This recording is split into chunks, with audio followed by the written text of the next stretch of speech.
কঠোর আইন প্রণয়ন থাকলেও রাজ্যে নাবালিকা ধর্ষণ, নারী নির্যাতন ও অপহরণের মতো ঘটনা কোনো কিছুতেই কমছে না।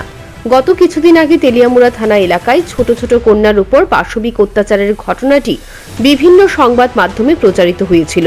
অভিযোগ, চাকমাঘাট ভূমিহীন কলোনির সাগর মারাক নামে এক যুবক তার পাশের বাড়ির ছোট ছোট দুই শিশুকন্যার উপর পাশবিক অত্যাচার করে। নির্যাতিতা দুই শিশুকন্যা তাদের পরিবারের লোকজনদের কাছে বিষয়টি জানালে তাদের পরিবারের লোকজন তেলিয়ামুড়া থানায় ঘটনা অভিযুক্ত সাগর মারাকের বিরুদ্ধে লিখিত আকারে মামলা দায়ের করেন।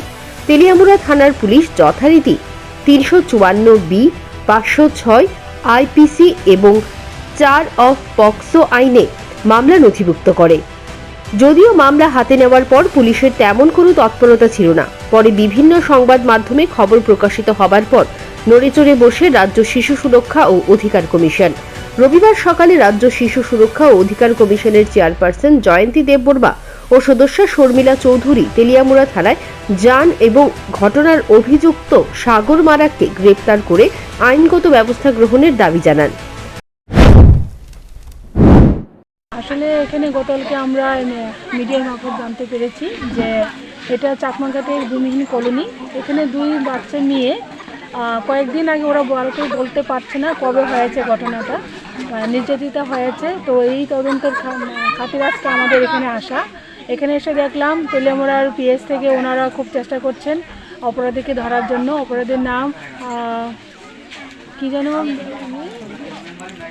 মারাকটা সাগর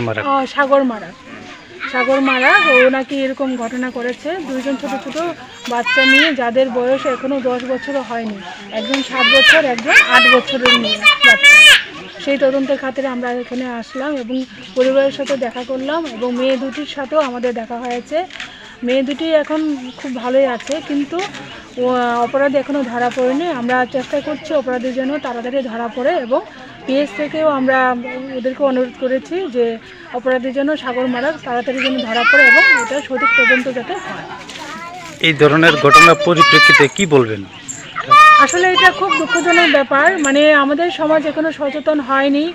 আর যে কাজ করেছে ওই যে মারাক ছেলেটিও, এটাও অল্প বয়সীও। তাই অভিভাবকদের সবথেকে সচেতনতা বৃদ্ধি করতে হবে যাতে কোনো বাচ্চা যেন এইভাবে নির্যাতিত না হয়। শিশু সুরক্ষা অধিকার কমিশনের দাবরানি খেয়ে তেলিয়ামুড়া থানার পুলিশ অভিযুক্ত সাগর মারাককে গ্রেপ্তার করতে দৌড়ঝাঁপ শুরু করে। অথচ ঘটনার পর থানায় মামলা দায়ের হলেও তেলিয়ামুড়া থানার পুলিশ অভিযুক্তকে গ্রেপ্তারে কোনো ধরনের উদ্যোগ গ্রহণ করেনি। অথচ যারা নির্যাতিত হয়েছে তাদের একজনের বয়স 7, অপরজনের বয়স 8 বছর। পুলিশের এই ধরনের ভূমিকায় এলাকায় নাগরিকদের মধ্যেও ক্ষোভের সৃষ্টি হয়েছে। Bureau report, news prime Tripura.